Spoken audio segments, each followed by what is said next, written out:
Welcome to the Impactful Engineer Project. I'm Steve Maxey, and with my co-host and brother Jake, we are here to bring you guidance, fresh ideas, and the tools to help you become an impactful engineer.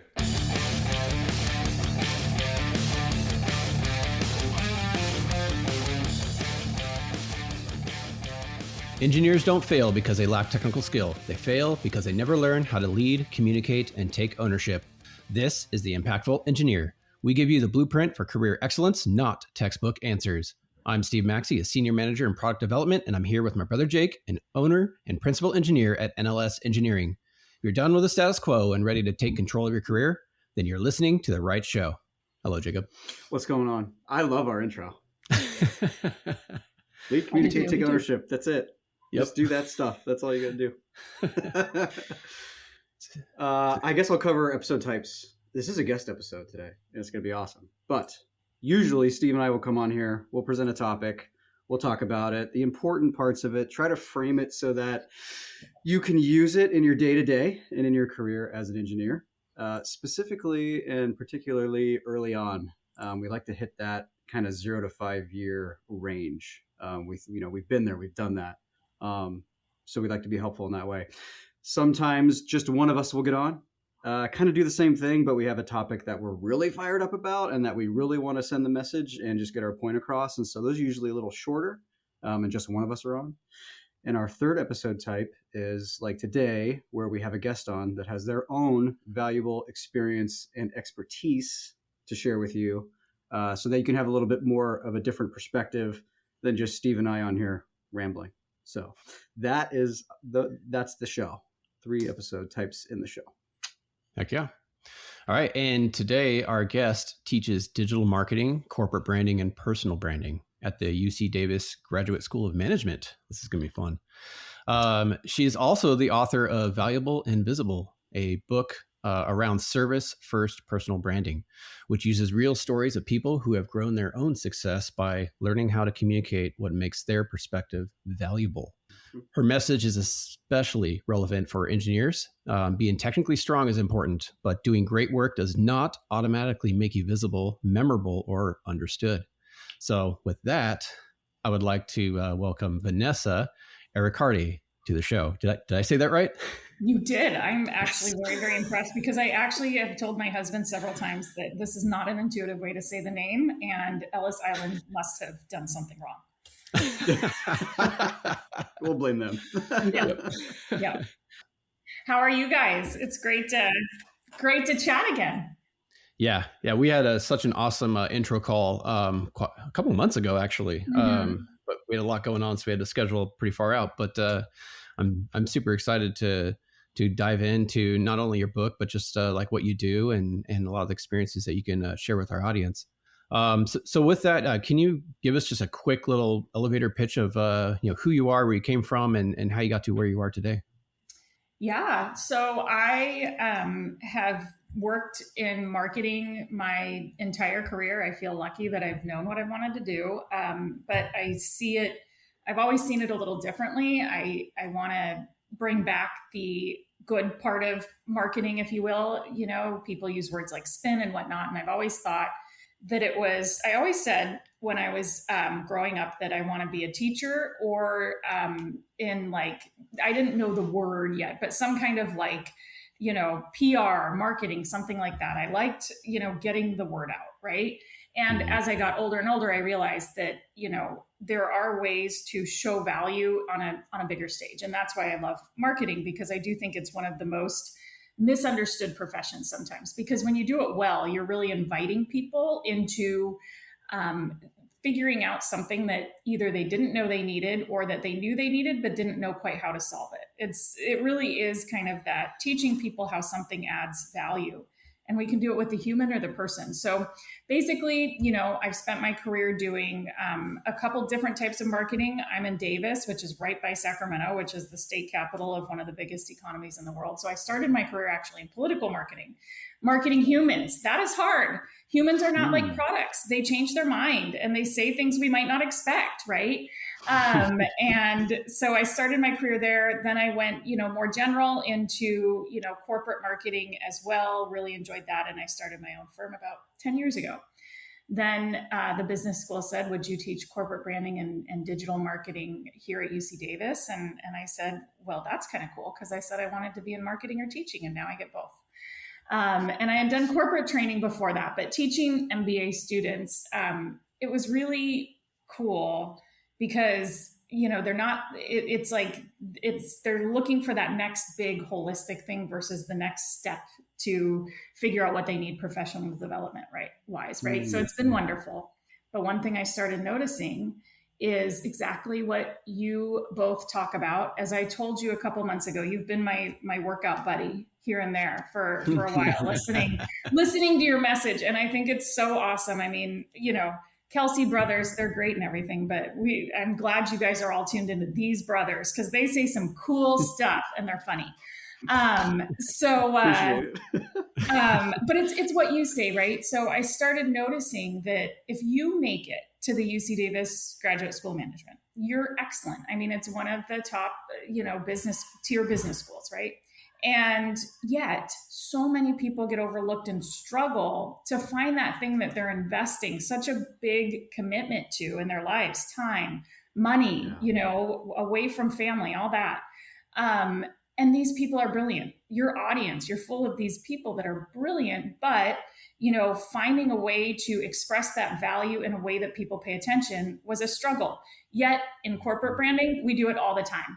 Mm-hmm. But when we put personal in front of branding, we completely change how we do marketing. And so, and it's because we see influencers, right? And we try to do marketing how they do it, but they show up every day and it's a full-time job, right? So, how do you become memorable without as much work? How do you create that sticky message, that message that people want to repeat and refer?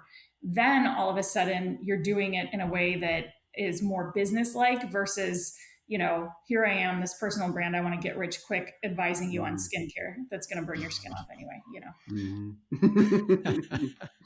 I had so many thoughts while you were talking about first, do you still have students come in or people you're teaching running through your programs that are they still object to oh, this is slimy or I don't feel good doing social media marketing, or I don't feel good promoting, or they still have that kind of first objection? So do I. When you told me, take a little while and tell me about you, I'm like, oh God. We all I mean, it's such an uncomfortable feeling. And then, we do it in person a lot. We have to, obviously, right? Then you add the internet to it, and we're on the internet over 8 hours a day between texting and emailing and social media and all of that. And, it's it feels like almost this bigger stage, right? But we know it's important because we're on it so much, right? We eat and go to the bathroom and sleep. And so then you add those 8 hours and it's wow, we're online more than we are in person. So we have to find a way to translate it, but it feels wildly uncomfortable. And I think that actually the more skill you have and the more things you try to know, the harder it gets, do you ever look at your kids and say you're lucky you just don't know what you don't know yet? Because sometimes the confidence around what they do know is incredible, right? And then we start learning more and it's just now I know nothing. There is so much more I'd like to learn. And now that I've learned how much there is to learn and learned a little bit of what I need to learn, the imposter syndrome hits, right? And I don't know that it ever totally goes away, especially in moments where it's now I have to find a way to communicate online, which is also a new thing to our generation. And I'm curious, your thoughts on this, but it's what messaging do you use to overcome that initial, opposition to being online or doing the personal branding with a purpose and actually spending time doing it? It's for me, it's a necessary part of life is how I framed it. People have been branding and forever, and corporations have been, this isn't an internet thing. This is a forever thing since businesses started needing to be visible with their value, So to me, I've gotten to the point where it's, this is a necessary thing. I don't feel weird about it. This is the process. This is just about as much about we used to write a perfect ad for the Yellow Pages as just about as much now that we need to show up on a podcast for our business. To me, but what is your messaging? How do you get people to just accept that or help them, I guess? Yeah. Well, I first start by saying that I think that I just mentioned influencers, and actually, you know, I make a skincare joke because my daughter's way into the skincare influencers, and it's a part-time job reading all those ingredients she wants. But there's nothing wrong with an influencer, but we have to view it just like engineering as an industry, because influencers, they're making generalist content that's either funny or how to or whatever it is for daily life, which is not differentiated. So now you're competing with all these other influencers, and you have to spend hours a day making those videos that are designed to go viral, and there's specific steps you can do to do that, right? And you do it over and over and over again. And when you leave the feed, you're forgotten. And that's why you have to do it over and over again so that you get money for posts and continue your career. So when we go to personal branding, in my view, is meant to help you get where you want to go in your whatever career it is. And so the thing that we say when we talk about branding is the only reason brands actually exist is to give a customer a way to relate to a product, right? Otherwise, I just have like a shoe. And so Nike comes in and they make people feel like they can run a little faster, and they can be, you know, that same badass as, you know, all these other people they see, you know, they can do it too. And that's what the brand does, right? And so then we put that personally, and we have to realize that it's, you know, Nike knows that the consumer doesn't actually care about the shoe. You can read the little specs for all the technology that they use to get the air cushion or whatever, right? You can go find that, but they're not putting it on their top line because they know that you just want to be able to feel like more of an athlete or feel like you can exercise too. Yeah. And so they're taking that top line appeal, and it's not about Nike, it's about you. And so same thing personally, I tell my students, I'm like, don't even think about this as something that you are doing for yourself. Picture a human in front of you right now, and picture something that you know that you do maybe a little differently, or that you're just really, really good at, and that maybe that person might need a little help getting better at it, right? What would you say to them about this? Forget all your awards and honors. Forget all of these accolades. That's the product. But I want you to talk about your offer, right? That's marketing 101. Yep. And, you know, just because we put this word personal in front of branding doesn't mean, like I talk about political marketing, right? Politicians are always saying what they're going to make sure you don't lose or what they're going to help you gain, right? So you put the word personal in front of it, and we accidentally think that it's about our product when it's about the same thing. So that's number one. And number two, the noise, right? It takes someone 20 times of seeing you to even know you exist. We know that in corporate branding.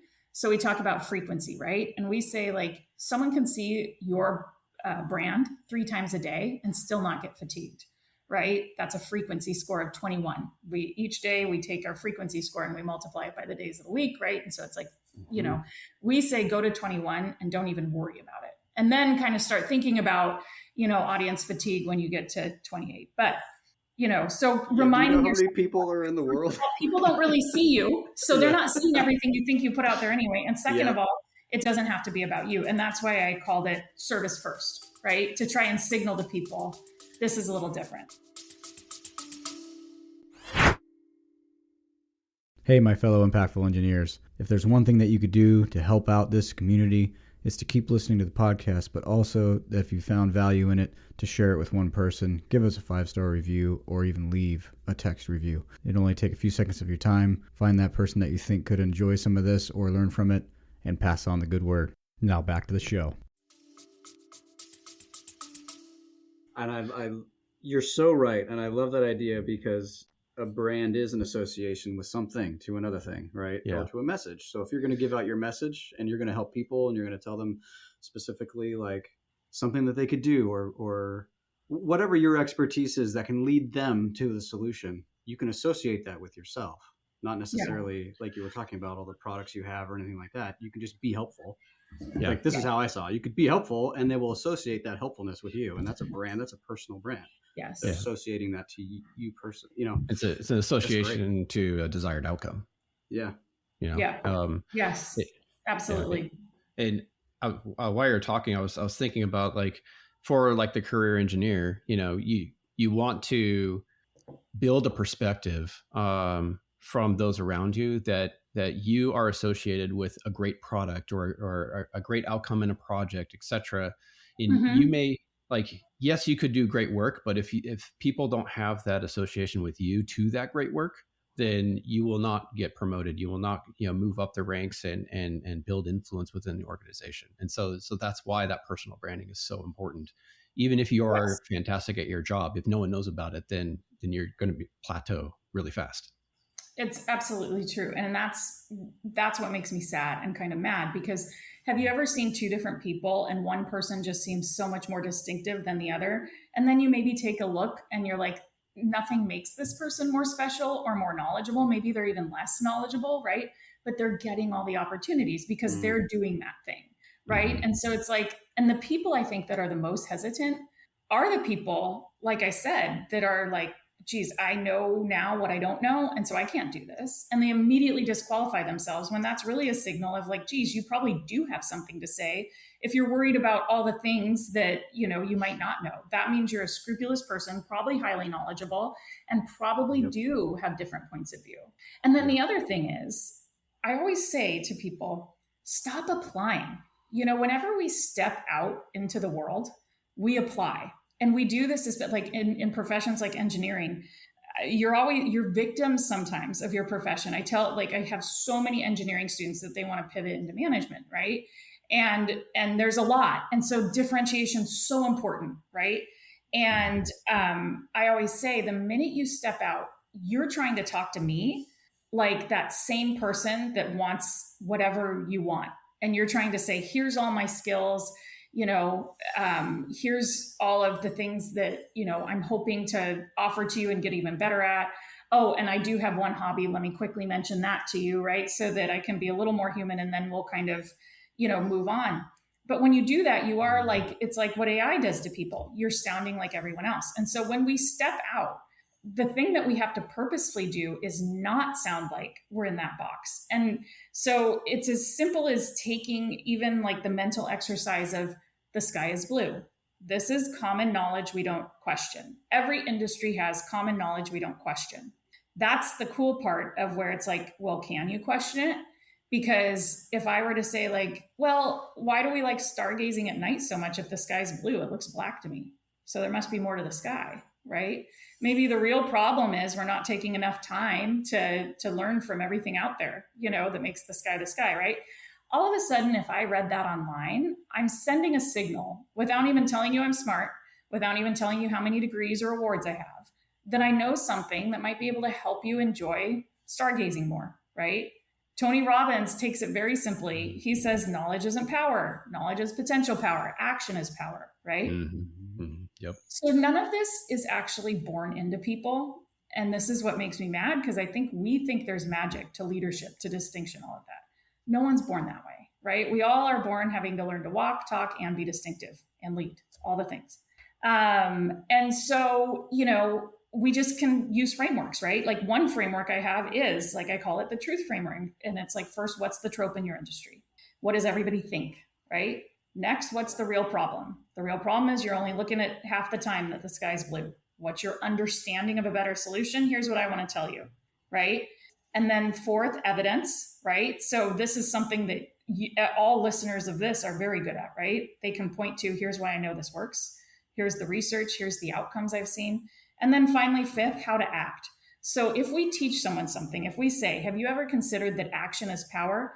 In that same utterance, online and in person, you want to say, next time, just try taking one step towards sharing your knowledge, or taking some action towards sharing your knowledge in a new platform or somewhere else, right? Whatever it is, right? And then report back. Make it easy so that people can do it and succeed.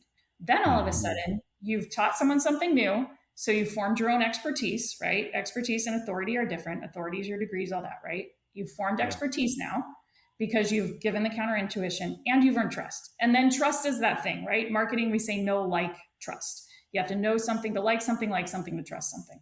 When people trust you, they buy from you, they follow you, they recommend and refer you. That is how we get growth. It's not about the growth hacks. We scale with trust, right? But that's the misunderstood part of marketing too, That's, I'm just laughing to myself because I just came to that realization, like, right. So you taught me something highly valuable today. Like, I'm going to use this. No, seriously. I had never framed it that way. So you're I hope like people realize too how. Sorry, go ahead. No, I was gonna say like you're free. Like I'll say how I was thinking about it, and maybe you can give me your thoughts. Yeah. But it's like you take something that everybody's generally aware of, and that you're an expert in. You're not going to go just say the same stuff to try and prove your expertise that no one can take action on. Then you're going to make sure that when you do say to take some action, that it works out for them and that it actually earns trust in you because they just did what you said and it actually worked. And so now their association with your personal brand is that this person gives us things to do that actually pays off. So instead of just like speaking out and trying to establish yourself as an expert, you're just like, hey, do this one thing, tell me how it went. But behind the scenes, you know that if they do it, it's going to work, or has a very high likelihood that it would work. Yeah. And so I'd like then to that add, builds it. I like to add a little thing on top of that is being enthusiastic about it, like super excited, and then almost like asking a question, be like, hey, I just did this one thing.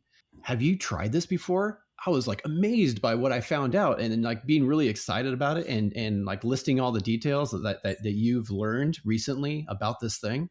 Will get them more excited and invested, and they'll actually pay more attention to it than just be like, oh yeah, I already knew that kind of thing. You know, I think there's a lot more like trust building there because you're sharing that enthusiasm with them. Yes. So many great things. Like Jake, absolutely. You know, that reframe is what I want people to know and understand so much, because in addition to being able to then think about things a little differently, the realization that this might be kind of wildly simple. We think about these hacks and, growth hacks, we call them a lot, right? And if you can do this in another way to get the memorability and do the kind of message hack, right? Or just the way that we all should serve people, then all of a sudden you don't need all that stuff, right? It's kind of like when you're trying to find your spouse or a good new friend, right? We're all looking to that person to see like, how can they enhance our lives, right? And how can we enhance theirs? I'm not trying to sound too selfish, but the point is we are, at the end of the day, we are all selfish consumers, not even in a bad way, but we are people with problems. And so then, Steve, to what you said, showing a little bit of like, hey, I just learned this, being accessible. We all think we have to be perfect from the outset, right? And, we do have research that shows that bloopers convert 20% more, meaning like if I have spinach in my teeth right now, you like me more because that's a signal that I'm human. On the flip side, we might point to ads and we might say, which image do you like better? Our intent is always going to be, we're going to point to the more perfect thing, right? Because we're all aspirational. But when we behave, we always linger longer on the content that signals that vulnerability, or that instead of vulnerability, because some people are like, oh, vulnerability is not me, I'm not even going to try it. And fine, I don't love overusing that word, but signal your own accessibility as a human, right? And then all of a sudden people feel like I can do it too, because again, no one is perfect. Some people act like that and we really don't like hanging out with them anyway, but we relate to those people who are authentic. Just watch Big Bang Theory and follow Sheldon around. It's like, dude, this is intolerable. So don't be like that. No, when you said vulnerability, I like humility better. Yeah. I know they're probably not synonyms, but I think that's the word I use. It's just like, be a little more humble, with your presentation, and that will lead, I think, to being a little more open too. Yeah. It's like, you don't have to always be the expert and have no flaws, and there's no holes in your argument, and there's no holes in anything you're saying, Yeah. Or else I wouldn't even do this show, because I say stupid stuff all the time, just trying to get to the point that I was trying to make, and if I just like judge that all the time continuously, that would shut me down pretty quick. Yeah. So just like, we're here to share Vanessa's expertise, right? And it's like and make a few good points that people can walk away with. That's why we're here, And I think that's good personal branding. Mm-hmm. I know a lot of engineers will kind of view this as like bragging, or talking about themselves as like, oh, I'm so great and all this other stuff. So how can an engineer like change their verbiage or their body language or whatever it takes to speak for themselves, but without sounding inauthentic, like they're trying to promote themselves on social media or, Yes. some sort of online personality. Yeah. Well, I always like so a format I like to use is think of a post, a good thought leadership post. And I always encourage people to do this once a week. And then I have this whole system where once you've done a post like this once a week, there's all these layers you can add to kind of complete your online ecosystem. But first, the post that helps them think about it in a non-braggy way, because there's no bragging in this, is it starts with a story lead-in, like a 2-sentence lead-in of, I'll never forget the time when, or something like that. And it can be about you or about a client or a customer outcome, just a story that touched you and made you feel like you need to teach something. And then the segue is part 2. The segue, I call it the wait, what moment. So it's like, I never thought personal branding was important until a client asked me if I even loved my son, my newborn son. Why am I telling you this? Mm-hmm. Because millennials and above were not raised with the internet, and we have trouble bringing in the relatable side of branding. So today I'm going to teach you 3 things, and I'm going to call it WOW. And these 3 steps are going to teach you how to bring in a tiny bit of personal to your content without feeling like you're bragging, right? And so now you flash out those steps that symbolize WOW, and you're like, why did your client ask you if you liked your newborn son, right? Like, it's a signal like, geez, this is something we need to read. This is something we also struggle with. And then I'm going to be maybe a little bit counterintuitive in what I teach, right? I'm not going to sound like all the other content creators out there that say for your personal brand, you need to be out front with all these achievements. I'm going to say, that's your window sticker. That's in your bio. Picture that human to start with. So the message is about them, not about you. Automatically you shift it and then move on, right?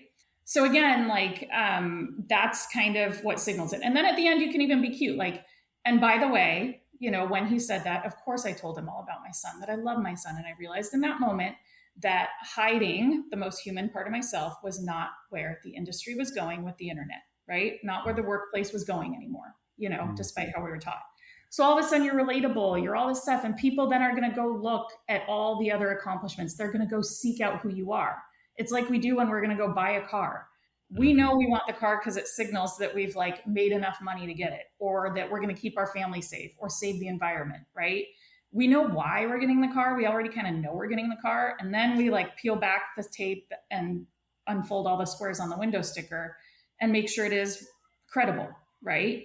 But we already know based on that top line connection, the offer, not the product. Yeah. So, if you do that kind of a post once a week, and then if you have the courage just to say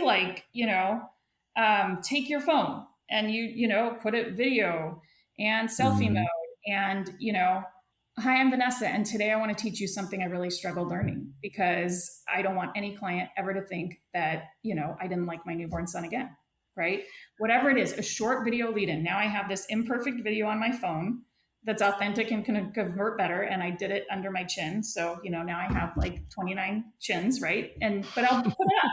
Have the courage to just put it up, right? Because people will linger faster. And now all of a sudden I have the video to go with the caption. So the internet loves that. LinkedIn algorithms, any algorithm loves that. Mm-hmm. And all of a sudden you're done for the week, Yeah. And does it always have to be personal, or can it be like an adjacent experience? I heard this incredible story from a client of mine, or et cetera, et cetera.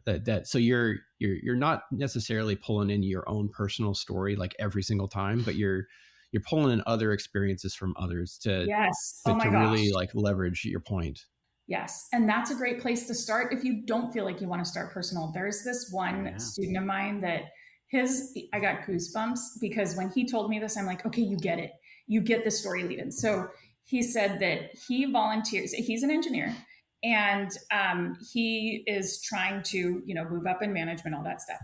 And he said in India growing up, he would volunteer for this girls' school, right? In the rural area, to help give girls an opportunity that they don't have in that area, right? Mm-hmm. And he said that there was this one girl that he knew right away, if there was one person who should become a doctor, go to whatever country or whatever area she wanted, all the things, right? He thought the world was her oyster because she was so smart. Mm-hmm. And so he went around the room, and his job was to ask and take notes on like what their goals were. What do they want to be when they grow up? What is the outcome of this school for them? And she had these bright eyes and said, I want to be a tailor. And being a tailor was the top thing you could do in the village, because then you run a business and you tailor clothes for a lot of people. And so you make money. And if you can be a tailor, like, you're going to have a really good life. And he said, that's when I realized that if I move to management, I am going to pay such close attention to the differences we have in how we're raised, in where we're born, all those things, right? I'm like, I want to hire you, and he's not talking about himself there, right? Mm-hmm. He's talking about an outcome. And you can do this with other people, other clients. Yeah, that's so good. Well, first, like, listen to the last 5 minutes over again, because I don't know, we're in the presence of someone who knows this shit. Like, this is good stuff here.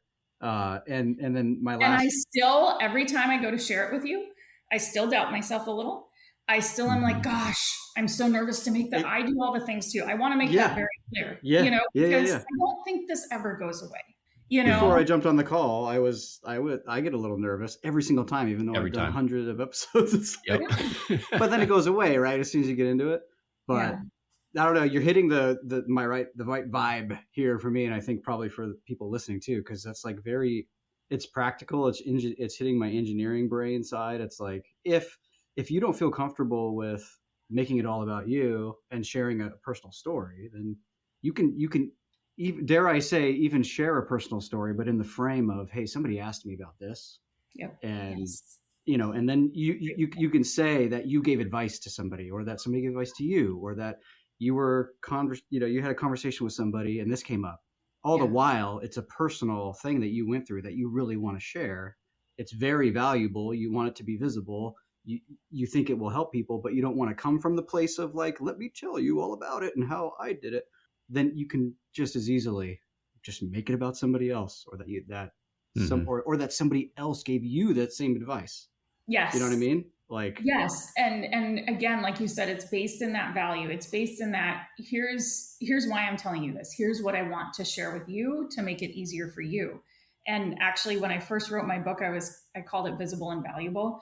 And I still actually like that title better. But the reason I switched it is because the value is what gains the visibility with that method, right? Like it's opposite of visibility first, it's the natural follow, Yeah, I really like the way the title is now, because it's like, when I read it, I'm like, go do something valuable, or create a great experience, or do something where you do an awesome thing, and then it's going to be a lot easier to make it visible once you have all the ammo and you've done it, and it's there. So this all really ties well into a question that I've been wanting to ask, and because we service that 0 to 5 year engineer primarily, is what do we tell an early career engineer who believes they have not accomplished enough yet to give enough worth either teaching or sharing or advocating for? Like how can they pull from what they do have, even though it's very limited, to be visible? Yes. That is such a good question. And I think that this is another place where this is your advantage, because when you signal to someone that you're about to say something that is going to make them learn, people have to understand the thing, right? So when I say the sky's not actually blue, people are like, oh, I always thought that. And they get it right away. And they see the signal, or hear the signal, or read the signal, whatever they're doing. And so that's compared to if I'm a rocket scientist and I'm talking about like, this part isn't actually this. I'm like, it might take me a hot minute if I'm more junior to realize why people even assumed it was like it was in the beginning, right? I don't even know the common trope of the more advanced stuff a lot. And so I always say Coca-Cola started as a tonic, Disney started as a mouse and an idea, but they marketed where they were. And so this person needs to do the same thing. They need to take what they know, and the simpler, the better, because again, we can understand those signals. And so the person that's going to promote you, they're not going to be your primary audience most often, right? Like, UC Davis, they say, I want you to come teach, but what did they see me doing online? they saw me teaching people how to market themselves in a different way, and companies how to market themselves in a different way, right? That's what they saw on the internet. They saw me talking to my primary audience. So worry about the people that you need to help, that are, coming up behind you. And then the secondary audience comes through. You don't want to try and brand yourself up to the next thing, because that's another thing. Hiring managers, when you hire someone, you don't hire someone that's eager to learn. You hire someone that can do the job, maybe even better than you can in this little area, right? And you don't necessarily hire people to train them, right? That's why we have the resume, so that we know that they have the skills they need. Yeah. And so it actually punishes you to go too far. And, so you really want to niche into the audience that you want to help. And please don't shy away from the basic idea. So I have a former student who's an optometrist, and she came into the MBA program because she's like, I've been seeing patients day in, day out, back to back for a really long time. What else is out there for me? Mm-hmm. And so she was really into figuring out what her personal brand was, right? Her name's Dr. Lisa Hornick. And I asked her, well, what are you really passionate about? And she said, dry eye disease. And the class is just well, we have eye drops for that, right? Vizine's right on the shelf. It's a solved problem. But she started saying all these things well, actually, they say eyes are the window to the soul. It's also the window to our physical health. This could signal the start of diabetes. It could signal some kind of cancer. It could signal autoimmune disorders. It could signal too frequent Botox, too much screen time. There's so many underlying things that, dry eye disease is caused by, but we treat the symptoms. And so then you have this malfunctioning oil gland, and you just keep putting water on it, and it's learning how to malfunction more. And I'm like, well, okay, Lisa, tell me more, right? And so then instead of saying we haven't solved the dry eye problem yet, Lisa starts saying things like, would you treat diabetes with an eye drop? And she makes over half of her income now with speaking engagements. And she gets to travel. Her goal was she wanted to start traveling internationally. Now she is, because she just dared to do something different. But her first question to me was, is this too boring? Is this too simple? And now so many people, she's the dry eye whisperer of when you can't drive anymore because it's so blurry, right? You come to Lisa, right? It's imagine if she had stepped back because she was afraid it was too simple, and the people that she would not have touched. Yeah. And those kind of stories will connect with the right people, right? Mm-hmm. Because me just hearing that, I'm pre-diabetic. And so I hear that and I'm just oh, that's super interesting. I'm going to go look into it. Right. And so just a simple story like that is so impactful to the right people. And then the people that you don't need to serve will be oh, okay, that's cool. And then they'll move on. And so the audience that you do gain is important to your mission, right? Which is also actually such a good thing. And I love how you talked about the people you don't want to serve, because I think we think let's serve as many people as possible. But actually, if you have an audience of 10, right? And you want to try to reach more of them, and you've already reached 2, and you go 2 divided by 10, that's your first KPI that you want to beat, right? Mm-hmm. Now let's say you're going to say, well, now I want an audience of 1 million, and I've already served 2. That's a hard KPI to reach. You are going to try to do so many different scattered things to improve that ratio. And all of a sudden you're going to be off track. You're going to be, I always say, hold up a piece of paper and have someone hold it. Try to break it with your hand. The strongest person is still going to push the paper out of your hand. But if you take your finger and try to break it, it doesn't matter how strong you are, you will always break the paper. And so again, but in math terms, the way that, I think a lot of us learn and understand things, you want that ratio that you actually have a chance at improving. And no one wants to try to improve a 0.00000 whatever ratio to get it to, 1%. Yeah, that's hard. Diminishing return. That's a really good point to make, because then even the 2 of the 10 can go away. You could drop those people because you're trying to chase the other people. And then it's even if you get a big audience and you have 1 million impressions and it's wow, what is it doing? You got to look at what is the effect. Are you in business terms, are you sell 100 people this month and it's great, 100 new customers, amazing. And then you go focus somewhere else, but you lose them all the second month. So then you have to go sell another 100 and it's oh, I've had 200 customers, but now they're all gone. And then you have to go sell another 100. You should probably want to keep the 100 that you made. Yes. And then you could sell another 100, but keep the 100. Then you have, it's like, you don't want to just be dropping it out of the bucket. Like, oh, I got a leaky bucket, as far as your message. It's another one of those simple marketing 101 things that I think we forget as the internet becomes more complex. Yeah. I actually had students challenge me on this too. I forgot if I told you the first time we spoke, but I'll tell you again at risk of boring you because for others to hear. So I had a student say, you keep saying virality doesn't matter, but you have this formula and you know how someone can go viral. So why don't you go viral? And I'm like, you know what? I'm going to take you up on this challenge actually. And I'm going to show you. So watch my Instagram over spring break. And so this was this past spring break and it lined up with my kids' spring break. So the whole family, we went back to New York because I had to go see my publisher and all this stuff. And we're like, we're going to turn this into a family trip. And so there was a trend going on TikTok and Instagram at the time. And it was this trend like, my spouse does not know the difference between an airport and being chased by a bear, which my husband does not know. His nervous system cannot tell.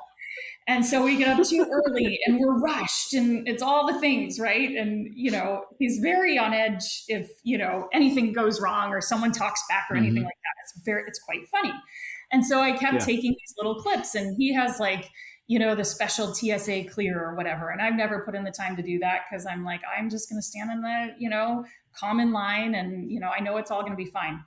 And he forgets to take off his belt because he's helping the kids because they can come through with him, right? So I'm going through my little normal line and he's getting buzzed by the metal detector. And so I take these angry clips of him like trying to put his belt back on and all flustered as I'm standing there done.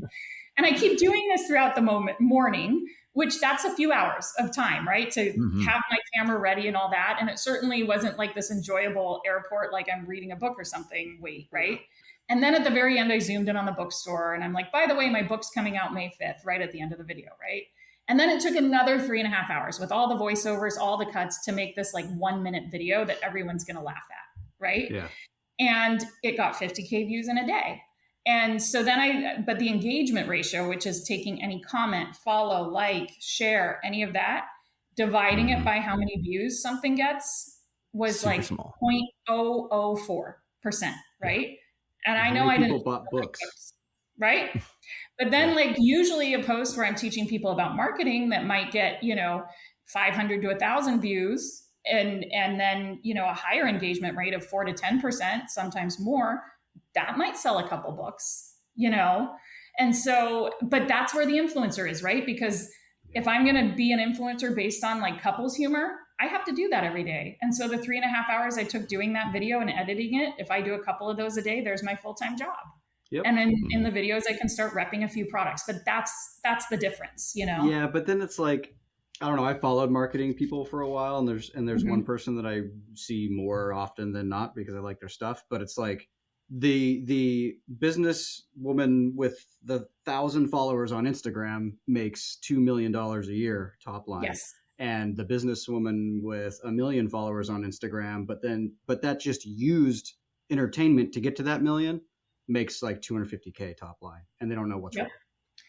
Because that person too that has 1,000 followers, they're doing other things. And so as you do these weekly thought leadership posts, I tell students, do that for a couple months. Now you have these 8 blog entries.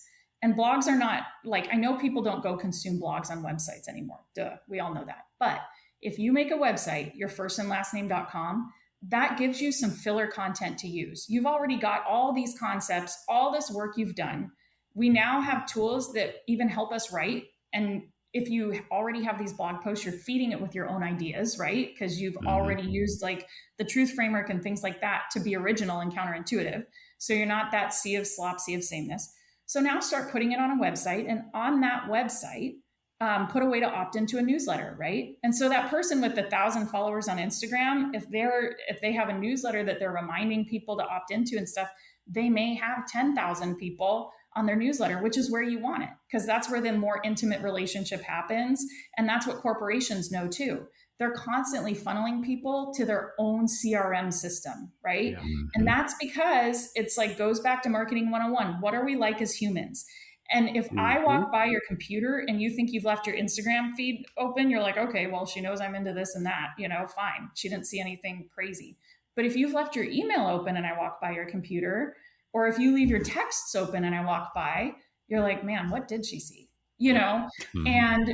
And so we feel when we have someone that we're relating to in our inbox or on our phones, you know, and we're collecting that data and communicating with people in that way, we feel closer to that person anyway. And that's where, like you said, that person's now making their millions versus their, you know, 250K. Yep. Trust. And it's trust, and then it's also relevance too. It's like the virality just gets the people that want to be entertained, and then they move on to what they actually care about. They just wanted a laugh or a dopamine hit, you know. Mm-hmm. So it's like it's that too.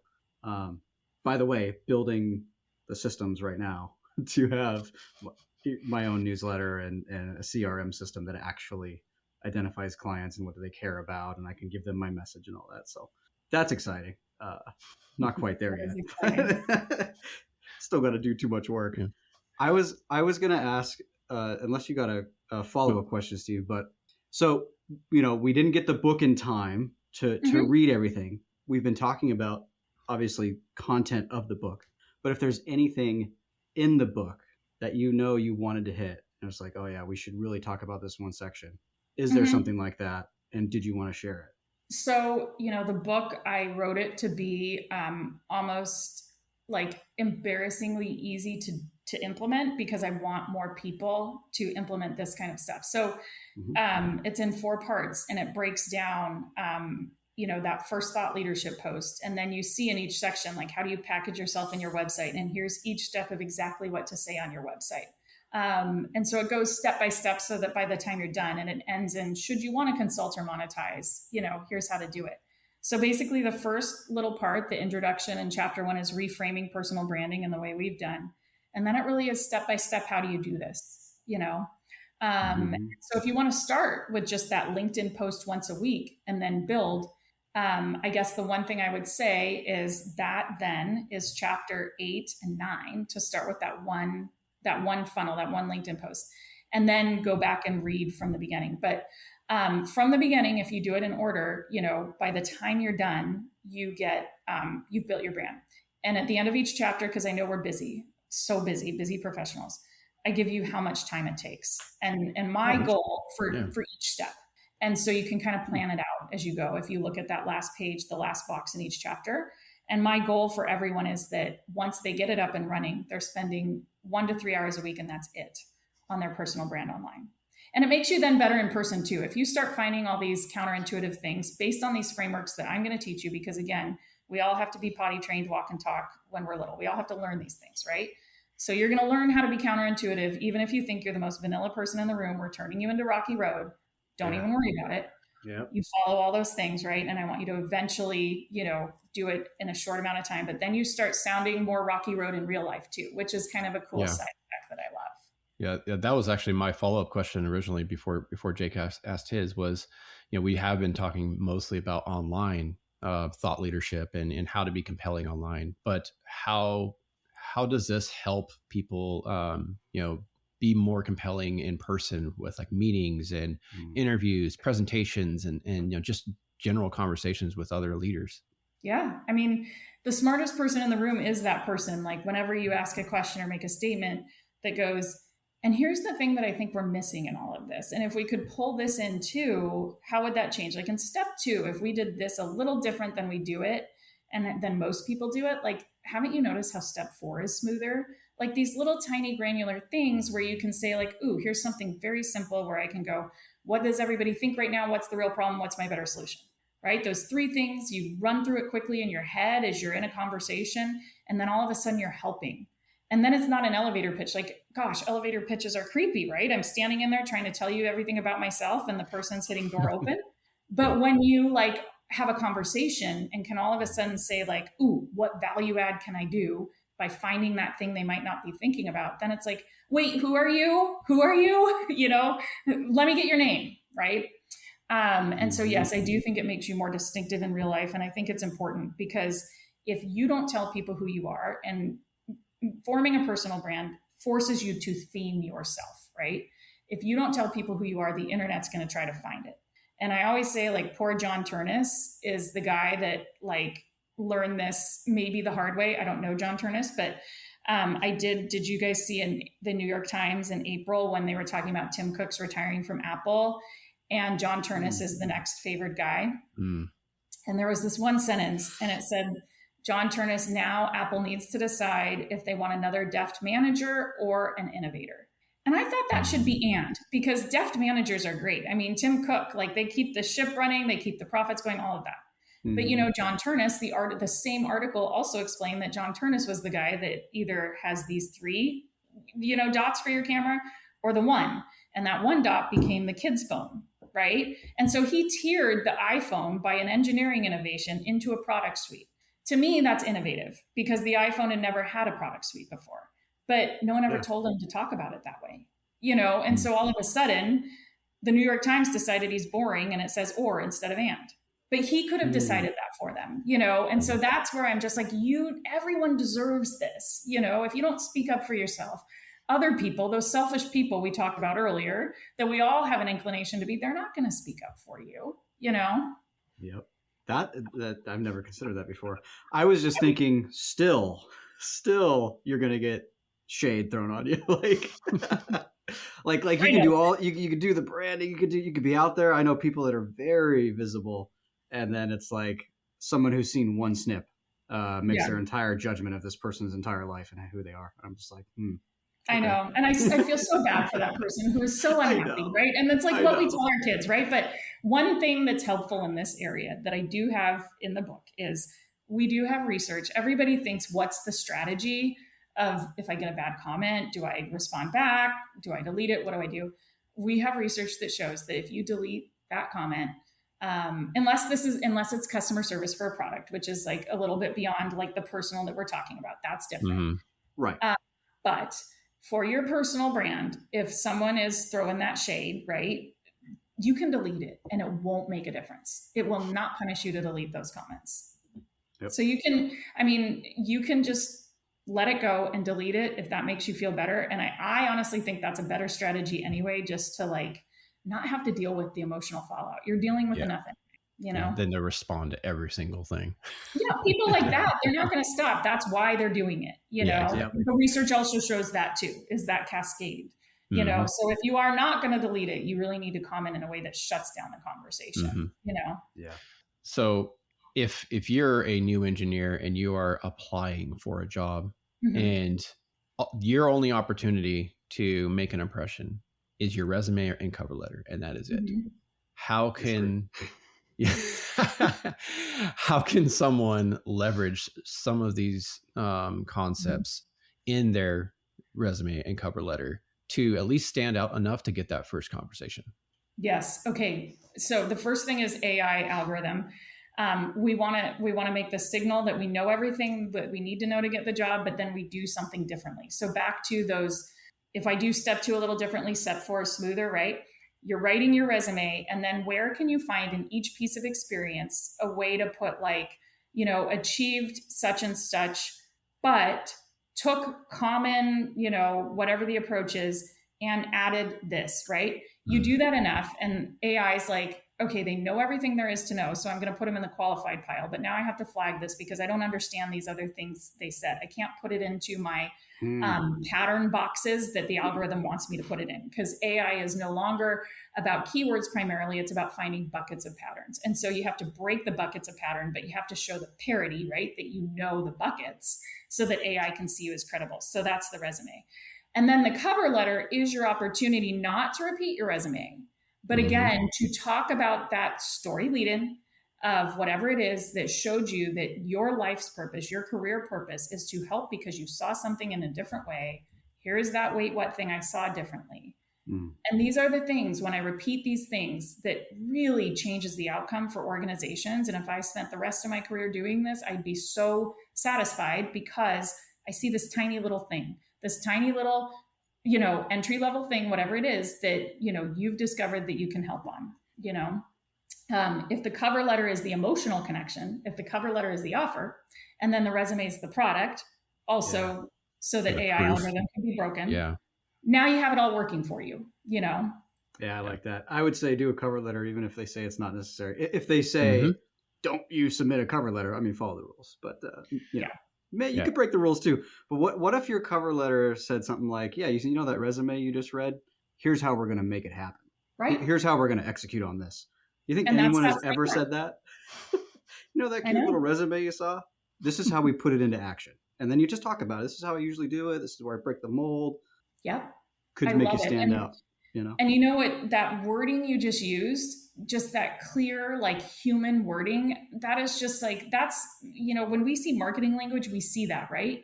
And that's what I mean by stop applying. Like you say that and I'm like, geez, I want the get shit done guy, you know, like, because we're the humans in the end reading it, you know? So it's like at a certain point, once you have your product all like around your bio and your resumes polished, all that, then you got to be the human at a certain point and, you know, stop applying, because that's all we have left really as these machines get smarter is critical thinking, the ability to relate to each other, and our own personal style, right? Yep. In chapter 5, I call that the AEIOUs of personal branding. And I have like, literally, this is why I said I embarrassingly did it so that like, it could be step by step, because I know we're all busy. And so it's like, here's the 5 things you can layer on in a way that doesn't intimidate you to do so that you sound like a human and not someone constantly applying to a job. And it's going to reach the most people. Like if you wrote it at a PhD level and only for them, I mean, you're just like kind of excluding a lot of people that would have to take like another 8 hours and reread your book and reread it and go, okay, now I finally get it. You know what I mean? But I know you're the perfect I would have to read it and be like, what are all these words? Like, what? I'm like, have to look it up every time, you know, put it in AI. What is actually being said here? Oh, that's a fancy word for just do the freaking thing. Oh, got it. Okay. You know, it's like, yeah. So I like the simple, you know, books that are written in a simple manner that you can understand and just like work through it. So, which is also hard because I also had to put aside, like, if I don't use this buzzword, will people think I'm actually smart and qualified, right? Like I don't think the bad news in all of this is I don't think these thoughts and feelings are ever going to go away. But one thing I do say is like, that really should be your signal, because we grew up with the Oregon Trail and I killed so many damn oxen because I just wanted to get there. And so I would make all these changes at once, you know, kind of like that big target audience we talked about. That's how I was, right? And, you know, and then my sister would make like one change at once, right? And she'd always get there. And I'd be like, damn you, my oxen are all dead. I'm so excited to get there, right? But when you're a pioneer, like you do risk killing oxen. And like a pioneer is like when you're making a common idea new, like when you're saying dry eye disease is not solved and you're trying to convince a bunch of people that like you're right, that is scary. And so if we don't feel like an imposter, something's actually a little bit wrong with us. And so I do think like this constant questioning, we need to flip that more as like, yeah, that means we do know something, you know, because I think there's so many like advice or coaching out there that is about how do we get past this? And I'm just like, I don't know if it's possible. I think we should just give up on that and just say, you know what, suck it up. We know that this means we should say this and say it, and then delete the, you know, the trolls. I am the biggest fan of what you just said. Like, it's like, F your mood, follow the plan. That's it. Like, I know. The feelings show up and you go, oh, that's cute. See you later. And you just keep working. Yep. No matter what. Yeah. There's the shortcut right there. If you cannot let go, right? If you can never let go of imposter syndrome or all the things, like most of us, everybody likes being able to say they're the perfect person who can let it go. No one can really let it go, right? No. Right. So I'm just like, I don't know. Why spend all that time trying to? There's the shortcut. There's your hack. Don't try to let it go. Just do it anyway. Just figure out how to deal with it. Right. I don't know. I'll go destroy something and then I feel better. Okay, great. Exactly. As long as you didn't hurt anybody or do anything morally or ethically like wrong, then you're good. Yes. Yeah. I always say that imposter syndrome is just a signal that you're in the right place, right? Because you always want to be in a state of mind of like continuous growth. Like, hey, I need to learn more to be better at what I'm doing, but I'm already in a place that I've been recognized that I am good enough to do this job. So that's why I think imposter syndrome is actually where you want to be. If you don't feel like it, then you're just complacent. I've learned to miss the feeling. Yeah. Yeah. Yeah. Exactly.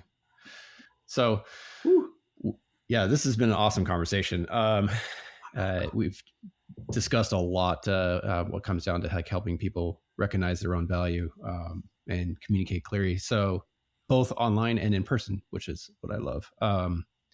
So we do have a couple standard questions we'd like to ask all our guests as we wrap up here.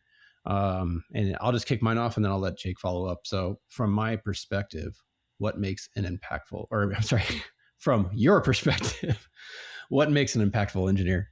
I think an impactful engineer is someone who can make me understand that value add that they have, right? And so I actually think it's what we just spoke about. It's being able to lean into the difference because you are trained to be the same, right? You have all these different applications and stuff. You have all these boxes you have to check so the bridge doesn't fall down. And so for me, when someone can talk about the value add, that's where the value really lies. And I've had so many engineers, like I gave an example of one, but I've had so many engineers that have come through my personal branding class, and the ones that do these well are the ones that, again, look for the moment where that little different thing they do impacted the human use, you know? Mm-hmm. Yeah. And talk about it over and over too. That's another thing. Like, you don't find a different way to say the same thing over and over and over. I talk about that a little bit in my book, but you don't have to invent like a ton of this. You just have to find different ways to keep saying it. Yeah. And to layer a little bit on that is when you find different ways to say it, it'll reach different people and it'll stick for different people, right? Because if you say it the same way, your audience that is going to get meaning from it is so small. But if you keep saying it in a different way, then that grows your audience as well and the people that you reach. Yes. And it really does go back to simplicity too, because being able to say the message when people understand the human impact is actually why you went into your profession, right? Mm-hmm. Make the application better for the humans using it. Absolutely. Yep. Yeah. Yeah. And I see this all the time in what I'm doing. It's like, I will get tired of my own message and what I'm saying before anybody else does. Like I go to just networking event after networking event. It's like, I'm saying the same thing to try and build the brand. And it's like saying it different ways, saying, this, and it's like, man, this is like what I do. This is all I do. It's like, people got to be tired of hearing about Jake and his damn company. But it just and in the end, they haven't even heard it 20 times yet, right? And they haven't heard it 20 times yet. And I'll let them know that this is what we do in a later call. And they're like, oh, I had no idea. And I'm like, oh, I mean, I've said it, this many times, but I'll do the same. It's just a human thing. Like, cause I'll do the same thing to other people. It's like, they'll tell me something over and over. And it's like, oh yeah, I got it on the fourth time. But I still have some questions too. So you'll get tired of your stuff before anybody else ever will. So maintaining the message and changing it around is actually the right thing to do. Yep. That's another signal, actually. Someone the other day was like, how's your book? And I'm like, I might be a little sick of my book. You can cut this part. Just kidding. But I mean, they weren't sick of it. They wanted to know how it was going. I'm like, I feel like I talk about this like 3 times, 5 times a day, every day, but. Yep. Yeah. Okay. My question, cause I am the doer of things. I do first and then I fix it later. What is the one thing that someone could just take action on right now, as soon as they're done listening, to make the first step and improve their personal brand and get things going? Who do you want to help? And then what is the common thing they're thinking right now? What's the real problem? And what do you do different? Get that message down. That's the baseline of everything you're going to do. You got to get that. That's in marketing, that eventually goes into what we call the hook, right? The wait, what moment that we talked about. So, I mean, prove it to yourself right now. Just think of something different. And then turn around your camera to your face and tell the camera that. I'm literally going to try to do it. Right now. But I have thought of this stuff a lot, but I'm just gonna put myself out there. Because I was thinking about a story earlier too. Like, this person had no idea that how to tell anyone how they were different, and then they landed a job 2 weeks later, right? That might be like the hook or something, or what I would say. Okay, so I'm a person that has no idea how to define what I'm doing or stand out, and I want a job in 2 weeks, so maybe it hooks somebody, right? Where this came from was, I was talking at a university, and a graduating student came up to me after they had their bachelor's in maybe mechanical engineering. They're like, I've had an internship or 2, but I've never done anything. What do I tell people besides what everybody else says when they interview? That, I've taken these classes in thermodynamics, and I've have my bachelor's in this, and I went to Wentworth, and I went to. Okay, great. Yeah, we know all that already, right? But he's like, what do I say? And I'm like, what have you done? And he goes, oh, well, we started talking a little bit, and then we ended on, he's done a lot of painting. Like, he used to just paint houses on the exterior because he needed to make some money. So I'm like, great, perfect. Let's talk about that. How do you stand out in an interview? Well, what does it take to paint the exterior of a house? Start telling me about that. And he's like, oh, it's a pain in the ass sometimes because you got to think about the weather. You've got to plan it. If the weather doesn't, cooperate with you that day, you've got to start hanging these different materials. You got to stir your paint this many more times. You got to put this activator in it. And if you don't get there on time, you don't do this step first, the paint's going to drip afterwards if you don't use the right brush or the right texture. And I'm just like, dude, this is all planning, strategic implementation of the tools that you need to use. You've managed, what size of house have you done? Oh, I've done so many, and they had so many windows. So you got to tape them all perfectly. It's like, great. So you know how to plan, use the tools that are in front of you, pivot when the weather's is a problem, and you still get it done. He's like, yeah, pretty much. I'm like, cool. Just say all that shit when you're in the interview. And then literally they interviewed and had a job, and they messaged me and they're like, I just did what you said. And they were like so impressed. And we didn't talk about engineering. I'm like, yeah, exactly. So powerful, right? So maybe if I was that's the whole point of the show of the Impactful Engineer, is to like try to get people to think that way. Mm-hmm. But if I was trying to monetize the Impactful Engineer, which I'm not going to, or like be a coach or whatever, that would be one of the things that I talk about, like a lot. And your personal brand is your lab to do that, right? Because you start getting these analytics and you start hearing from your audience what they like the most of. And it's like, oh, so I'm going to do like this paywalled workshop. This is my first topic. It's so linear, when you do it step by step. And then when they go, and because there's a high likelihood of success that you're going to stand out and break through the fabric of commoditization if you do that. Yeah. Right. That when they go do it and then 80% of them succeed, then you've got 80% of the people that tried it going to come back and go, I wonder what's in the workshop. Yeah. If I was going to monetize, I wonder what else is in the workshop because this worked. Yeah. So then the trust is built. And okay, there. I thought so you can do the same thing. Just go. Like my whole point behind that is like go do stuff, and then you can pull stories from it. Mm-hmm. You can't just pull stories out of it. I said at the beginning, this is the Brothers podcast that I think needs to be all the rage here. So good. All right. No. Heck yeah. But honestly, like doing the podcast too, just for more inspiration, I guess. I was not an outgoing sales and marketing person that could start a business from scratch before I started the podcast. I thought it's been ruminating for a while, but after doing so many podcast episodes and having to find people to have on the show and conversing with people and trying to sell the show, host regularly, do the when I am then in a position or in a room with people that want my services, I can tell them so much easier because I'm not trying to think of it on the spot. It's just kind of built in.